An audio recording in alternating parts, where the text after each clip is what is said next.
O Brasil registrou em 2025 o maior número de feminicídios da última década. É o que aponta o relatório Retrato do Feminicídio no Brasil, divulgado pelo Fórum Brasileiro da Segurança Pública. Foram 1.568 mulheres assassinadas em todo o país, um aumento de 4,7% em relação a 2024, quando houve 1.492 casos. As mulheres negras são maioria entre as vítimas.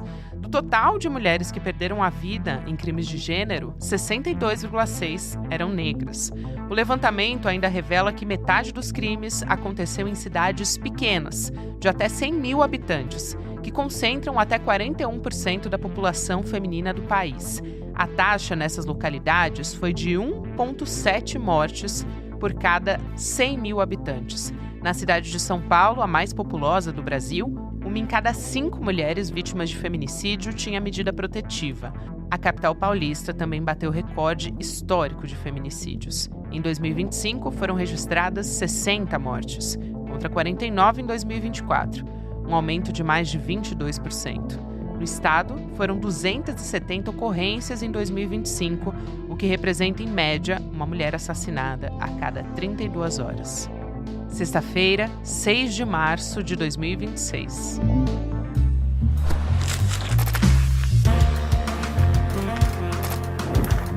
Sou a Gabriela Varela, esse é o podcast Detalhes, e aqui mais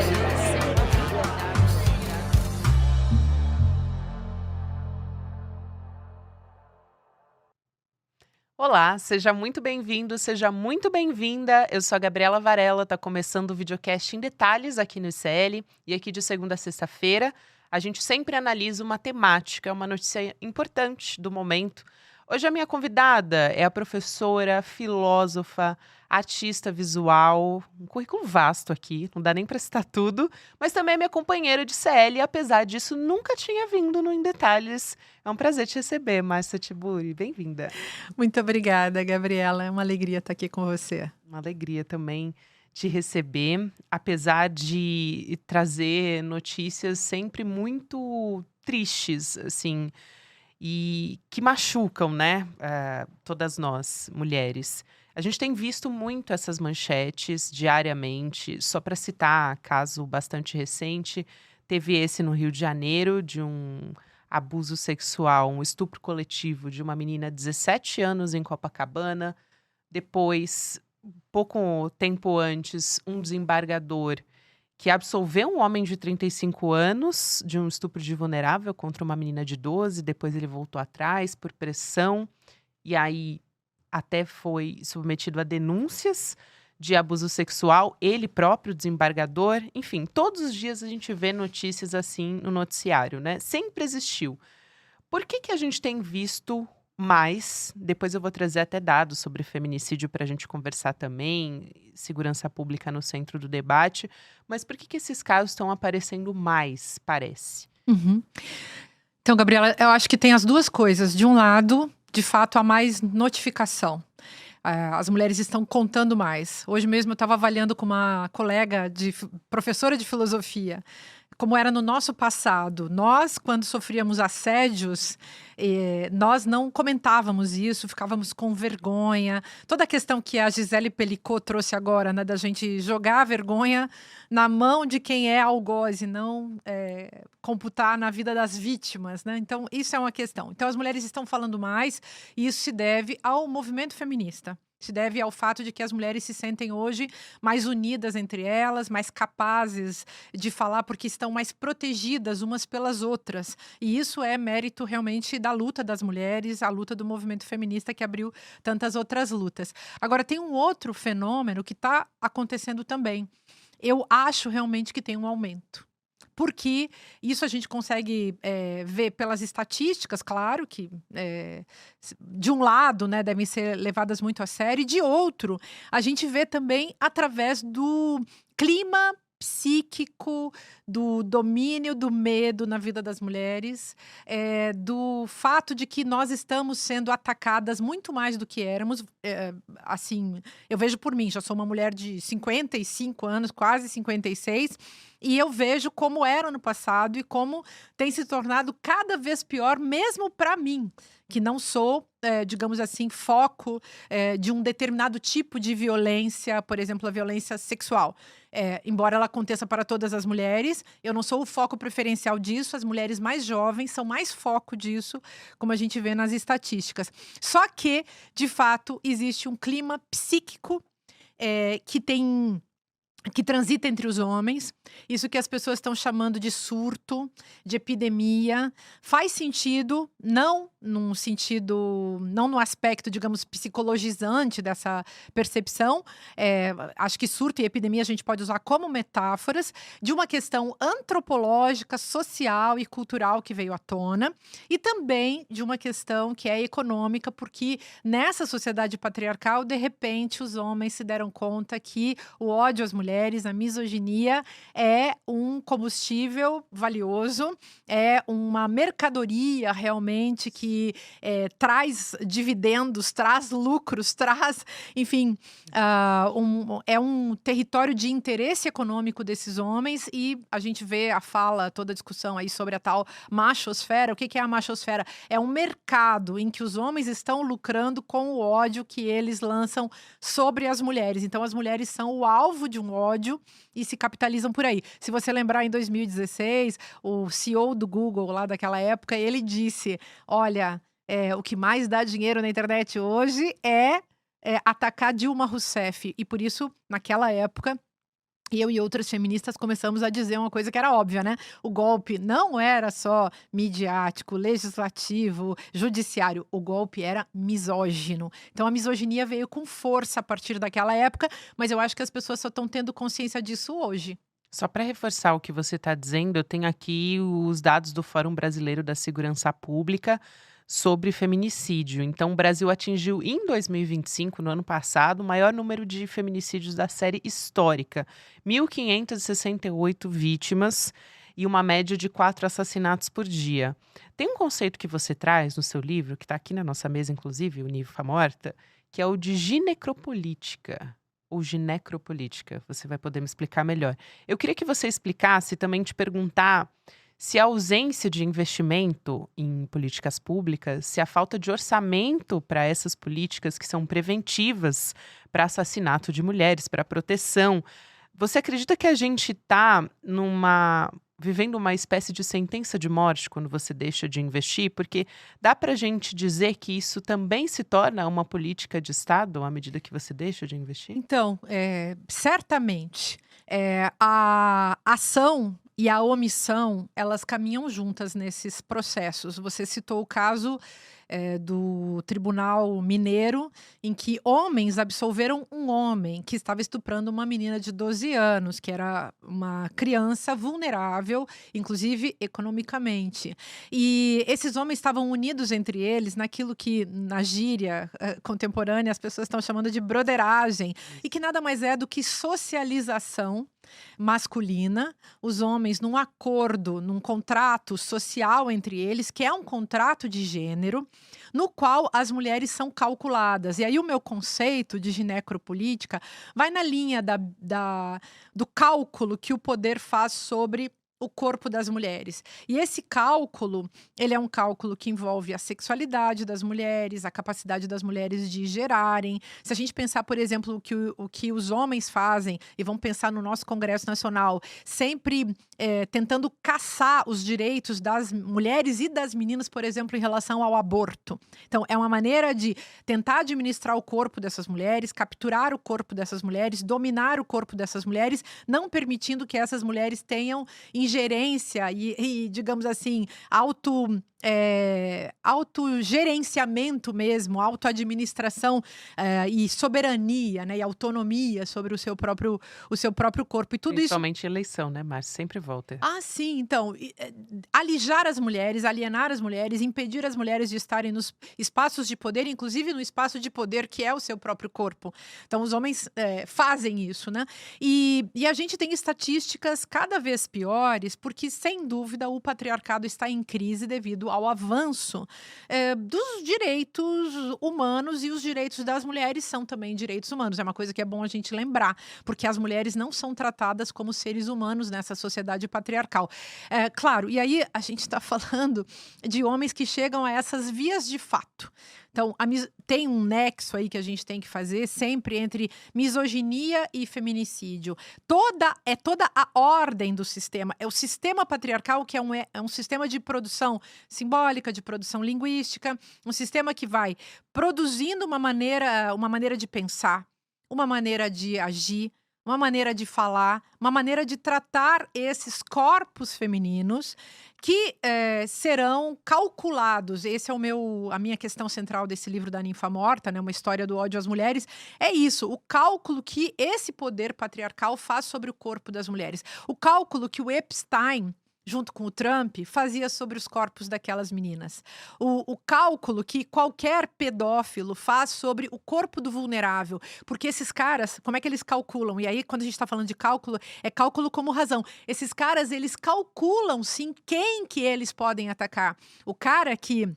O menino esse que estuprou coletivamente, o que chamou a ex-namoradinha dele para uma emboscada, esse menino calculou, ela estaria sozinha, ela não estaria com outras pessoas. O Epstein calcula, uma menina de menos de 18 anos, branca, sem tatuagem, brasileira, e assim por diante. Então, tem um cálculo, e a ginecropolítica é o cálculo que diz respeito a quem vai viver, qual mulher vai morrer, qual mulher vai ser estuprada. E tudo isso por quê? Porque os homens se organizam em torno desses corpos femininos sobre o qual eles fazem o cálculo que interessa a eles. O Lévi-Strauss falava o Claude Lévi-Strauss, né? Ele falava então da troca de mulheres nas sociedades que ele estudava. Mas essa troca de mulheres continua acontecendo. Os homens continuam, Vorcaro com as orgias. Também tinha um cálculo sobre essas mulheres que não falavam português. Então sempre tem isso. Qual é a mulher desejável? Qual é a mulher que atrapalha? Qual é a mulher que a gente vai atacar? Qual é a mulher que a gente vai submeter? Qual é a mulher que a gente vai usar para isso, para aquilo? Enfim, é sempre um cálculo. E a sentença de morte, para concluir com essa sua pergunta, que é muito perfeita para a gente discutir esse assunto, essa sentença de morte diz respeito a um problema que é visível, eu acho, mas que lá na filosofia política, que é meu campo, né, de análise, diz respeito ao seguinte: olha só, o Thomas Hobbes, ele dizia que os homens se uniram entre eles e abdicaram da sua liberdade e jogaram essa liberdade na conta do Estado. Então, o Estado agora vai administrar a violência e vai livrar os homens do medo da morte violenta. Então, os homens. Hobbes, como eu coloco no meu livro, era um homem que era um demonólogo, que dizia que se as mulheres podiam até não ser bruxas, porque ele não acreditava nisso, mas não importava. Importava é que elas fossem caçadas, mesmo não sendo bruxas. Então, a própria noção de bruxaria é uma marca utilizada, né, um espantalho utilizado justamente para permitir essa autorização que os homens têm de praticar a violência e de dizerem, aqui entre nós a gente pratica a nossa violência, uma outra violência é controlada pelo Estado. Mas veja, as mulheres nunca se livraram desse medo da morte violenta. Você anda na rua, qualquer uma de nós, Gabriela, você, eu, qualquer mulher que está trabalhando aqui no ICL, qualquer mulher, nenhuma de nós vive livre do medo de algum tipo de violência. Às vezes é violência física, às vezes é violência psicológica, às vezes é violência midiática, violência econômica, mas assim, essa violência de andar na rua, que traz a questão da segurança pública, que é uma pauta que eu acho que a gente também tem que discutir uma hora dessas. O que é segurança pública, tendo em vista a vida das mulheres sempre ameaçada? E uma das categorias que eu coloco aqui nesse livro para discutir é justamente esse tema da ameaçabilidade. Uma sociedade que manipula o medo, manipula a ameaça e subjuga os corpos. E aí mulheres são metáfora também para negros, judeus, trabalhadores, palestinos, africanos, não importa. Todas as pessoas, periféricos, pessoas PCDs, pessoas, enfim, que são marcadas, pessoas trans, pessoas, enfim, marcadas pela ideologia, pelo sistema de opressão que na minha tese, fez a escola, fez o laboratório a partir do lar. Essa é a minha tese. A morte das mulheres já era calculada historicamente no lar. Na filosofia isso é certo. Isso é a minha tentativa de provar justamente que tudo começa com um patriarcado tóxico que cria um capitalismo, que cria um racismo, que cria um capacitismo, que cria a transfobia e que vai manipulando tudo isso até chegar no neoliberalismo, que é essa fase atual do capitalismo, administrada principalmente, obviamente, criada por homens que vão lucrar agora com o ódio. O ódio virou a mercadoria. Esses marcadores que você traz, citando esse caso dessa menina de 12 anos, o que é um absurdo, porque levaram em consideração o que ela disse em depoimento, mas veio a público e deixa muito claro, muito didático do que a gente está falando aqui sobre a vulnerabilidade, que ela dizia: esse homem de 35 anos, ele é muito bom para mim, porque ele dá a cesta básica para minha mãe, porque ele oferece apoio para minha família. Então, quando a gente fala de vulnerabilidade, e até os dados do Fórum Brasileiro da Segurança Pública reforçam isso, 62,6% das vítimas de feminicídio são mulheres negras. O risco é proporcionalmente maior em cidades pequenas. A gente está falando, essa menina de 12 anos, numa cidade menor, né, onde a rede de proteção é quase que inexistente em muitos casos. Então, é quase que uma geografia da violência também, né, Márcia? Assim como os marcadores que você cita, esse cálculo é feito a partir disso também. Parece que o patriarcado funciona quase como selecionando quais são os corpos mais vulneráveis, né? Uhum. E pensando também nas situações, né, direito a transitar na cidade, por exemplo, eu sempre faço esse cálculo quando eu vou sair de casa. Não, eu vou com essa roupa. Aí eu quero ir com essa roupa, mas aí eu fico com medo de ir com a roupa. Se eu for com a roupa, eu saio com medo, não tô assim, me sentindo 100% livre. Se eu não saio com a roupa, eu também me sinto culpada, porque eu deixei de sair porque estava pensando, né, no que eu poderia, na violência que eu poderia sofrer. Então, é muito. Realmente é um cálculo. Então, e uma coisa que eu acho muito importante da gente colocar para que os homens pensem, porque de fato a gente precisa fazer uma sociedade melhor para todo mundo, e os homens fazem parte dessa sociedade e são os grandes responsáveis pela violência. É muito importante que a gente diga para eles que eles podem ter medo de assalto, medo de roubo, medo. Enfim, existe o medo. Essa sociedade de insegurança é uma sociedade para todos, mas nenhum deles vai ter medo por ser homem. Isso. E nós temos medo por sermos mulheres. Um menino também sofre isso, um menino pequeno, porque ele pode ser também assediado. Há inúmeros casos, enfim, nas instituições escolares, religiosas e assim por diante. Muitos casos terríveis. Mas para as mulheres isso é sempre. Isso é sempre. Uma mulher de qualquer idade, ela não, em geral, assim, não tem coragem de ficar sozinha. Morar sozinha. Tem pessoas que ficam. Assim, eu moro sozinha, por exemplo. As pessoas dizem assim: você tem que botar uma porta de aço aqui na sua casa. Eu disse: gente, calma. Mas é isso, é disso que se trata. E quantas de nós ameaçadas de morte, na política, na vida cotidiana, atrizes, qualquer pessoa que se posicione hoje em relação à democracia já começa a ser xingada e maltratada. E o cálculo misógino, ele tá dado ali. Então, eu trabalhei muito nesse livro também com essa noção de distinção misógina, né? Como é que a gente faz uma pessoa ser submetida, subjugada por ela ser mulher em qualquer esfera da vida. Tipo, isso é cálculo também, né? Então, não, ela não vai dar nesse trabalho aqui porque ela é mulher.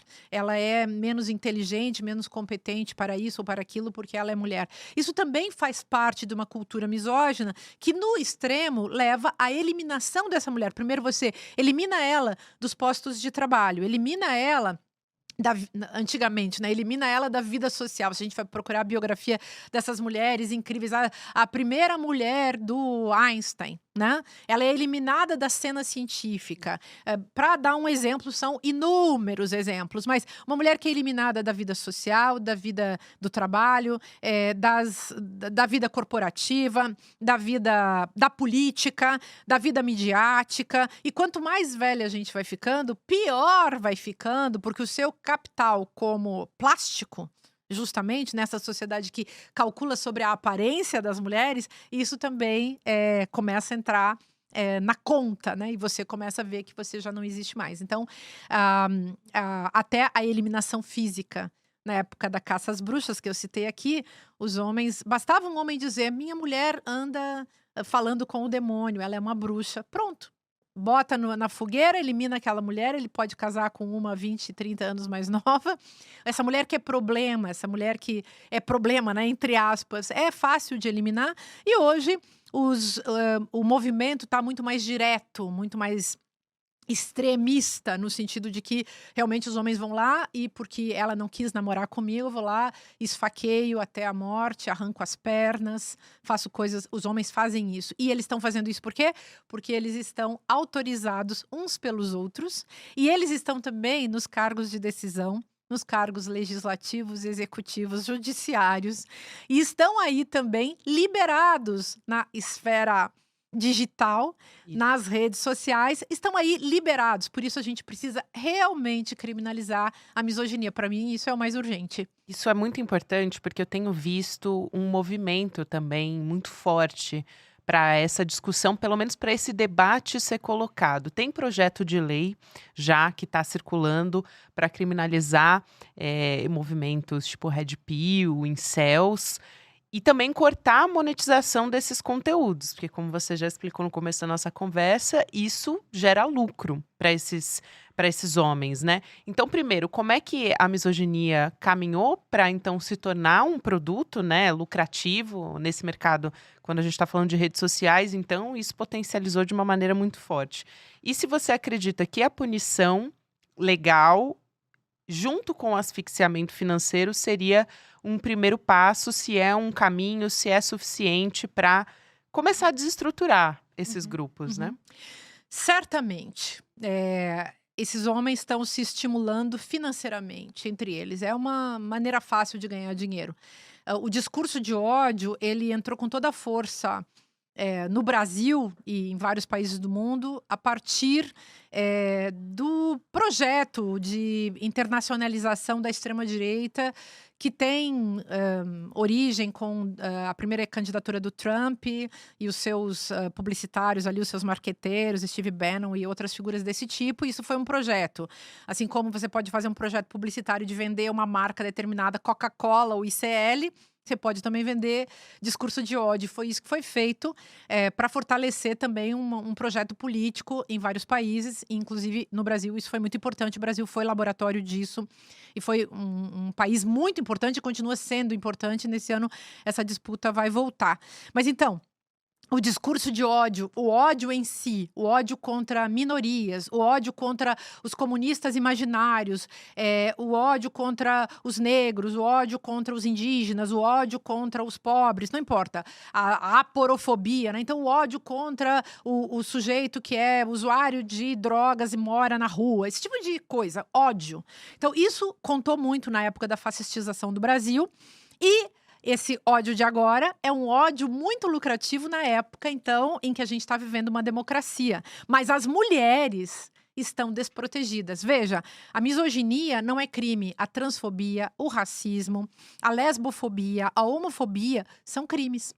Por que as mulheres que não tenham uma mulher pode se proteger através de um marcador racial ou de transgeneridade, mas não pode se defender pura e simplesmente pela misoginia. Tô falando aí uma mulher trans, uma mulher cis, não importa. Mulher cis ou trans é mulher e essa mulher pode ser atacada por ser mulher. Então, ela, digamos, uma mulher cis não vai poder se proteger porque ela não tem, se ela não for negra, ela, aliás, sendo negra, também não pode se defender da misoginia, pode se defender da questão racial. É sobre isso que a gente está falando. Então, precisamos equiparar, porque nós estamos sendo tratadas em relação a essas leis como subcidadãs. As mulheres podem se defender de marcadores de opressão, mas não pelo fato de serem mulheres. Então, isso é essencial. Mas eu iria até mais longe, sabe? Eu acho que se eu fosse deputada, coisa que eu espero não precisar ser nunca na vida, eu promoveria uma lei de intensificação das penas para feminicidas e para estupradores. E eu vou receber muitas críticas das feministas que têm uma batalha antipunitivista, e eu também acho que nós precisamos ser antipunitivistas, mas nós precisamos ser antipunitivistas num todo. Não basta eu, como pessoa, ser antipunitivista, se a sociedade como um todo é patriarcal e o próprio patriarcado já opera punindo mulheres. Então, se você não for bonita o suficiente, se você não for jovem o suficiente, se você não for sensual o suficiente, se você não for rica o suficiente, se você não for branca o suficiente, se você não for capacitada o suficiente, não importa. As mulheres estão sempre sendo vitimadas pelo simples fato de serem mulheres. Elas são culpabilizadas antes. Elas são as vítimas que são culpadas, inclusive por serem vítimas. Tipo, você foi estuprada, o problema é seu. Quem manda você ser mulher? É mais ou menos isso. Você é culpada por ter negado um beijo. O cara vai lá e te pune soberanamente. Ele age como se ele fosse um imperador, um soberano, enfim, o carrasco que bate na sua porta porque você não quis namorar com ele e ele te mata. Então, inclusive aquelas questões que a gente colocava, por que ela não sai dessa relação tóxica? Hoje em dia, você é chefe do sujeito, como aconteceu lá no Rio de Janeiro, no Cefet, e você é chefe de um sujeito, ele não gosta de você, ele andou por aí se contaminando com essa machosfera de incels e red pills e esses discursos de ódio, e ele entra nisso para ter compensações, claro, né? As compensações que são financeiras quando vira um negócio, mas também as compensações emocionais, que são gigantescas. O fascista, aquele mais perrapado, mais assim, Zé Mané, aquele mais assim, pobre, cheio de marcadores de opressão no seu próprio corpo, na época do fascismo, ele se compensava como? Ele não era o sujeito que ia ganhar dinheiro, ele era o cara que ia dar os likes e transmitir os conteúdos dos outros. E o que esse pobre coitado ganhava? Ele ganhava compensação emocional, achando que ele fazia parte de uma grande transformação rumo ao extremismo de direita que vai matar todo mundo e acabar com esse mundo horroroso. Era assim que esse sujeito pensava. E agora a gente está vivendo exatamente a mesma coisa, só que aplicado às mulheres. As mulheres são o novo foco. As feministas são um foco duplo. E aí, olhando para isso, a gente consegue entender por que Dilmas Rousseffs, Manuelas Dávilas e tantas outras, até eu entrei nesse roldão aí, são muitas mulheres que foram atacadas nesse período do fascismo, mas a gente continua sendo atacada depois, né? E aí, isso que antes nós éramos aquelas cobaias especiais, agora é todo mundo, qualquer mulher. Até porque também muitas mulheres aprenderam nesses anos todos de luta feminista, muitas mulheres aprenderam a se posicionar, a não aceitar mais esse estado de coisas. E os homens fazem o quê? Em razão de sua própria sede de poder e de domínio sobre o corpo das mulheres, em função também de sua má elaboração psíquica, em função do seu nexo de devoção a um ideal de masculinidade ou virilidade tóxica e mortífera, esses homens acabam indo às vias de fato. Muitas vezes esses homens são sujeitos que não têm nada a perder. Isso, quero muito te agradecer, Obrigada, Márcia, por estar aqui. Obrigada a E você. esse 8 de março é mais um 8 de março que a gente está falando sobre sobrevivência, né? Sobre um direito básico. Mas quero muito agradecer por você estar aqui e fazer essa discussão tão importante com a gente. Prazer para mim. Muito obrigada, Gabriela. Até a próxima. Aliás, a Márcia Tiburi é uma das nossas professoras que você pode acessar se você quiser conteúdos da Márcia, tirar dúvidas, você pode perguntar para o Oráculo ICL, a nossa ferramenta de inteligência artificial que valoriza os nossos professores. Tiver dúvidas sobre os conceitos que ela trouxe aqui, você pode acessar o indetalhesicl.com.br. Se você ainda não faz parte da nossa comunidade, agora é o momento que você pode entrar, se inscrever, fazer as perguntas e também ter acesso aos nossos presentes especiais, que são por tempo limitado, que é o livro do Edu Moreira, É Só um Jogo, o clássico realismo capitalista e também o nosso baralho do conhecimento. Agora, na nossa programação, a gente continua aqui com o Mercado Investimentos, depois o Rolê ICL, você pode ouvir o Em Detalhes em qualquer momento do seu dia, nas plataformas de áudio. Até a próxima. No Brasil, o CEP onde você nasce costuma determinar até onde você chega. Mas nós decidimos rasgar esse contrato. Ao assinar o ICL hoje, você não está apenas adquirindo tecnologia. Você está doando um superpoder para um jovem bolsista. Enquanto você evolui, ele rompe o ciclo da pobreza. Enquanto você aprende, ele vence as fake news que destroem o futuro dele. O conhecimento é a única ferramenta que não pode ser confiscada. Seja o mentor invisível de um jovem brasileiro. Assine o ICL, tenha o oráculo e mude o Brasil na prática. Todos os dias, as principais notícias do Brasil e do mundo direto no seu WhatsApp, com informação de qualidade e sem fake news. Escaneie agora o QR Code e entre para o canal do ICL Notícias. Informação que importa onde você estiver.